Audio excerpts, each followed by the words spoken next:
Hello, magandang araw mga kaprobinsya.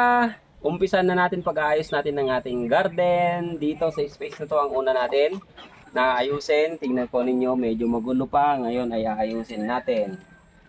Kaya ano pang hinihintay natin? Let's go! Dito nga tinanggal na natin yung ating mga bugambilya para malinis natin ang ating lalagyanan. So medyo fast forward nga lang po tayo dito para hindi kayo mabagot sa panonood. Ayan, sige manood lang po kayo at aayusin natin. At kita naman ninyo medyo madamo tsaka pangit kaya maggugupit tayo. At dito kailangan natin gupitin yung mga damo-damo para at least mabawasan naman sila. Gamit natin ang ating gunting na pandamo. Binili natin to sa Shopee. Ayan po, ganyan po siya katalas. Kaya nalinis po natin to agad-agad yan. Dami ding damo kaya kailangan nilang matanggal. Unti-untiin lang po natin para at least habang tumatagal, nalilinis po natin ang ating garden. Yan po.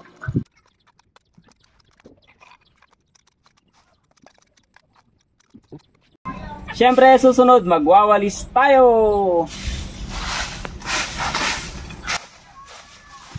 Ayan nga't nagwalis na ako. Dito kita nyo naman halatang hindi na ito nalilinis ng matagal na panahon. Kaya ganyan ito na po yung itsura.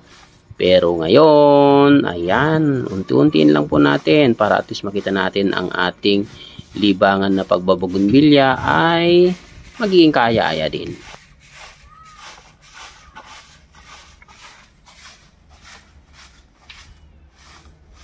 At ito ang ilalagay natin. Yan, buo po ito, 6 meters. Ayan, at dahil nga mga bigat dito ay tinawag ko na rin ang aking bilas para tulungan po ako magbuhat. Siya nga pala, siya po ang gumawa at nag-welding po ng mga yan.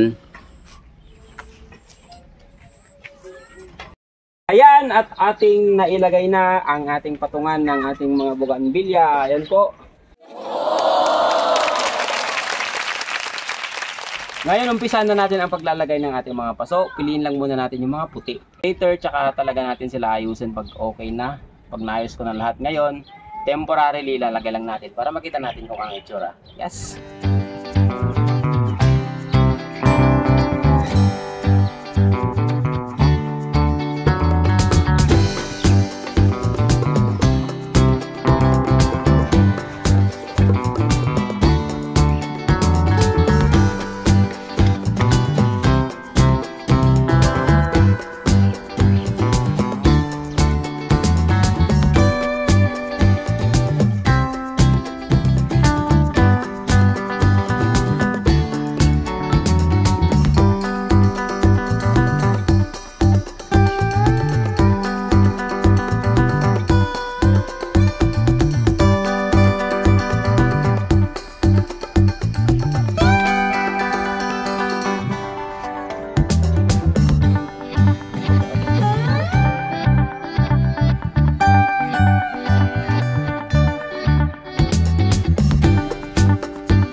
Ayan po, nailagay na natin yung ating mga bougainvillea. Although hindi pa maayos yung kanilang mga paso, hindi pa uniform. Pero okay na rin, pagtyagaan muna natin. Unti-untiin po natin siyang ayusin. Okay, ngayon magdidilig tayo.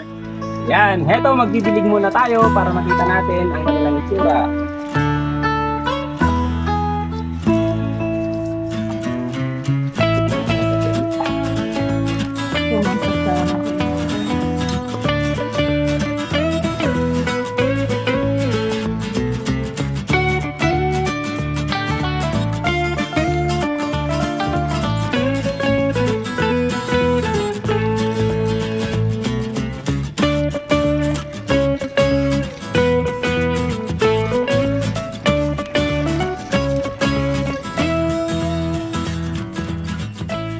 Okay mga kaprobinsya, maraming salamat sa inyong panonood. Hanggang dito lang muna ito. I-update ko pa po kayo sa mga susunod pa nating gagawin. Marami po tayong ginagawa doon. Kaya antabayanan nyo po yung pag-transform po ng ating mga bougainvillea sa kanilang bagong lalagyanan. Okay, maraming salamat po. At sana subaybayan pa rin ninyo yung ating susunod na mga videos. Thank you!